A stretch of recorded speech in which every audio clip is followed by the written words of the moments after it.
Namaskar.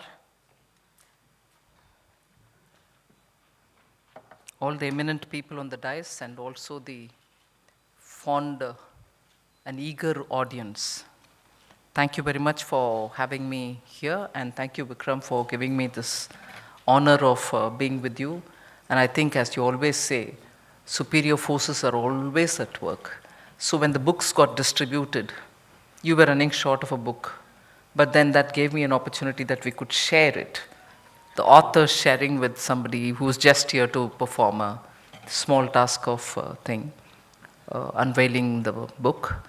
But even as we speak, I hear from Vikram that it has gone for the second publication round. So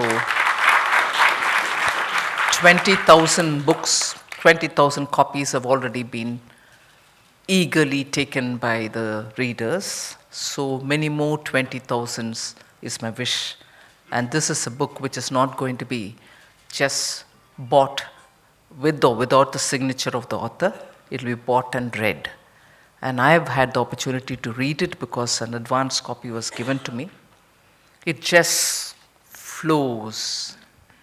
In fact, I had read a portion of it, and then I was traveling. Whoever knew that Vikram will be in the same flight? And forgetting that he had sent me an advanced copy, he came and gave me a copy in the flight. I said, "You've already sent me one, no issues, but I'll be glad to take it. You know, there's some other reason why I'm giving you." And he explained the reason, but I didn't give so much of a importance for the reason that he explained, because it gave me a reminder saying, read the rest and be ready. So during that flight, instead of doing anything else, I did spend good time on it. And what I can say is not so much for the details which is there in the book, which all of us are going to read, but something which I've learned from my family, but something which all of you are privileged and probably know already, so nothing which is going to be new. But I'm saying it because I think I won't be wrong to assume that many of us probably have similar experiences. And this generation tells us that we no longer just can live with that experience. We need to do more. The experience that I want to recall here is we are all told by our families about different pilgrim centers, and we love going there with the parents, with our family. And occasionally and societal abuse that we have tolerated, that's been the undercurrent. Everyone did their little bit to make sure that the recognition for these holy places. I just say holy place, but as they say, 7 moksha nagaris have been kept alive. And what a fortunate generation we are, that among the 7 moksha nagaris, 3 in our generation is getting reconstructed, freshly built, given new life.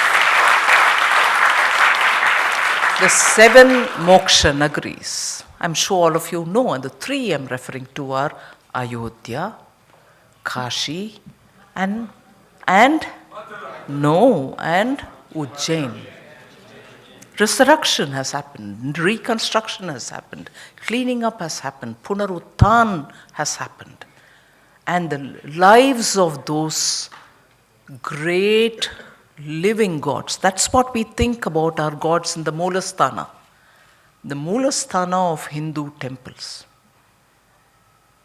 is the place where our living God is, and that is why we wake him up with a Suprabhata.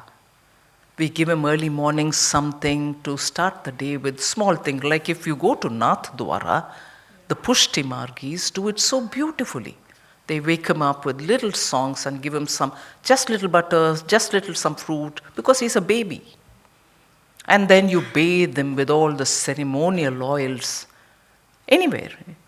And then you also give him nice fragrance. Then you dress him up, depending on the occasion. If he's a Gwala, you're readying him, come on, all the cows are ready, go, herd him up and come. Or if he's a ruler, He's dressed up like that virtual king who's going to sit in his darbar. And as the day progresses, you change his costumes also to reflect the mood of the time, the season also.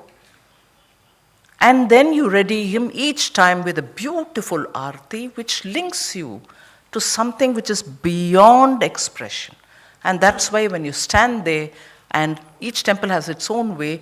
In the south, we have so many different types of artis. For everyone, you look at him with that bright light. You see different expressions on the face, and you do it all, and then end the day by making sure that he's given a good, restful night.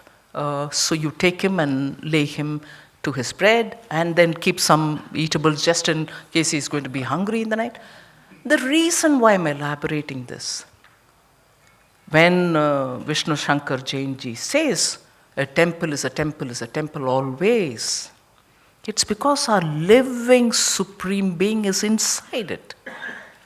And we worship him like a member of our family. And that is why when very many bhakti movement singers, whether of the north, Nirguni, Saguni, any or Nath worship, that cult, or even the later generation bhakti singers, all had conversation through their songs with the gods.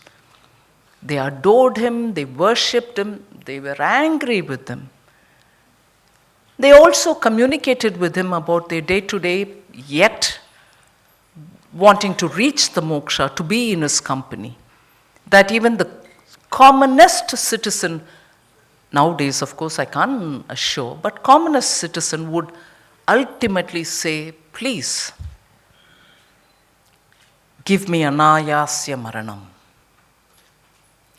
Give me bina dainyena jivanam. In an era of no insurance, health insurance, just give me a life where I don't have to depend on somebody else. Why do these conversations happen? Of course, Dehante, Tavasan, Sanityam. All these are verses which tell him or her, look, I'm with you. You're part of me. I'm constantly looking up to you. I'm treating you as a very special member of my family, and therefore I'm doing all this. So, that is the way in which every Hindu has related to his God. And documentation has been an inherent part of Hindu way of life.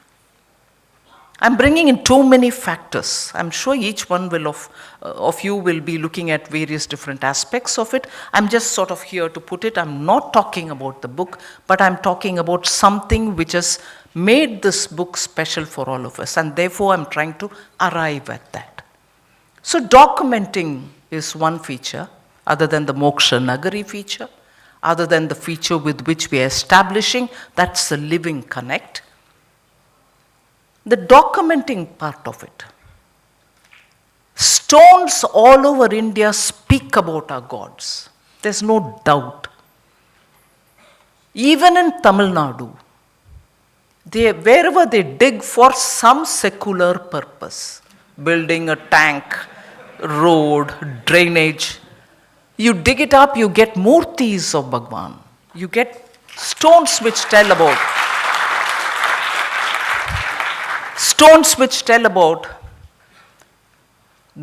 how rulers of that era have dedicated villages so that the lamp in the temple is never running short of the ghee it requires to keep it up.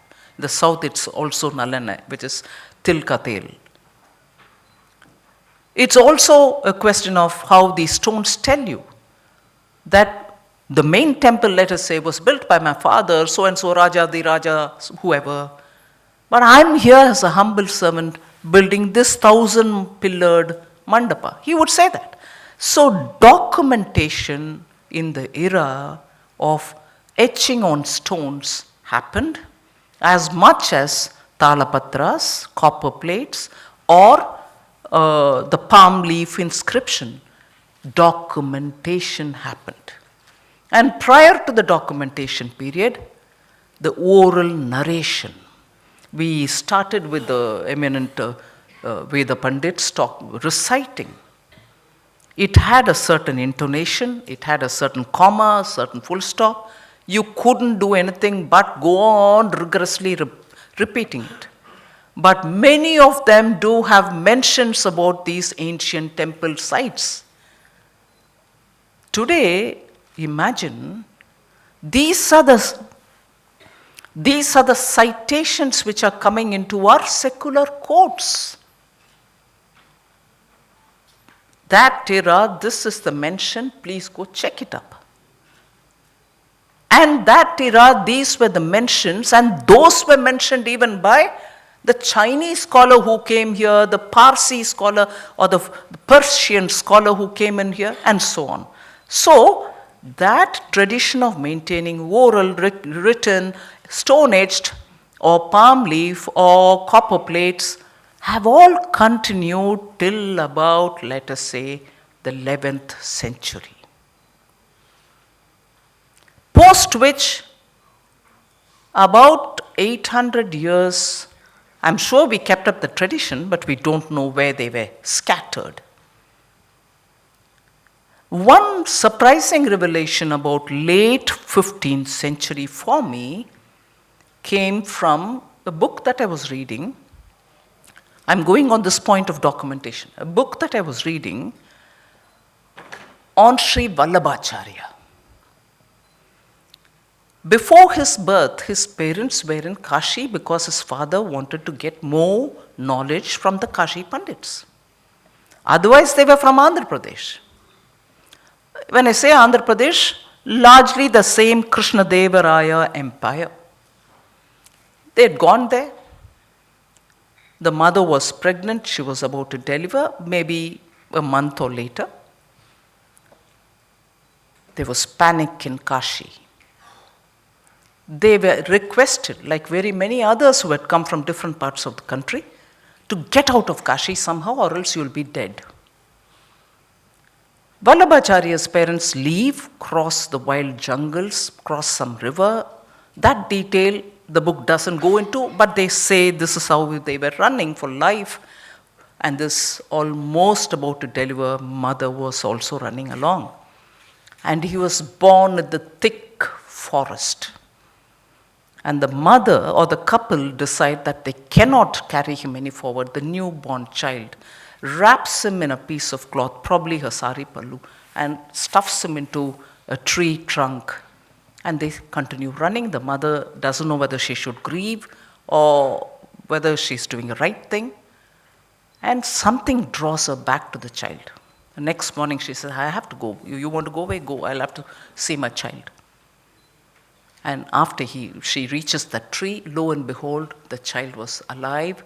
There was, as is described in the book, there was a halo which attracted her to the child, who she deserted, and then carries the child and goes away, and later he becomes the great Vallabhacharya. The story goes on. So, documentation of things reveal at different places in different contexts, but all of which reveal that there was turbulence, repeated turbulence, and only turbulence for almost 800 years in Kashi. Of course, all of us can recite, was it in 1197, Qutbuddin Aibak, or 11 after that, was it in 1447 again, was it some another Islamic ruler, and then was it again 1669, Aurangzeb, and later it was only rebuilt. But each time it was rebuilt. And each time it was documented that it was rebuilt. For me, other than what I've heard from my family, the documented sources were only Sitaram Goel, Meenakshi Jain, and non-Indian authors with whose interpretation I may not agree, but on Kashi, Diana Ek. Elaborate documentation. You may not agree with many of the things that she may say, but documentation it was. And why do I keep repeating on documentation? That gap of 1,000 years, nearly 1,000 years, where our documents were lost or are scattered everywhere in different contexts. You can't search for Kashi and get Kashi. You probably search for something else and get Kashi. But all that. That's what Sitaram Goel did for us. And that's what Meenakshi Jain, particularly for Mathura, did for us. And they were all small publications because in the era that they lived, you will not believe, and I'll not believe, if anybody had said it, you couldn't find a publisher publishing your book if you wrote this. And even in that era, you had them being courageous to publish it. And it is that gap or that continuity to keep this written and rewritten with proper, adequate sources quoted and highlighting just the bare facts, narrate the story, which Vikram has started doing for us since the time he published his Savarkar, and before that as well. Whether it was about the Vadayars, whether it was about generally Mysore, whether it was about the famous dancer called Gohar Jan, he's made sure that documentation which is appropriately sourced and information gathered is now what is going to be the way in which we can quote our history. And for that rigor with which he publishes his books, writes his stories, and quotes authors, original sources where he can lay his hands on, Vikram stands out, and I appreciate and absolutely give my word of appreciation for it. It is therefore important for us, even if we don't become researchers ourselves, to read, to spread the word, and support every cause that he takes up or similar authors take up. We cannot leave it to people who are just going to distort our history. We need the right kind of storytelling, highlighting it, and where necessary, be worthy of getting quoted in the courts so that the civilizational attempt to restore it for ourselves is done with fairness, and we are not trying to emotionalize anything. Emotion we have inside, but proof with which we go to the court should stand out for themselves. So I'm sure all of us are eager to hear the panel. I won't take more of my time, but Vikram is doing a fantastic service for the Hindu civilizational cause. I actually want to wish him with Dirghayush and good health so that he continues this fantastic service. Thank you very much.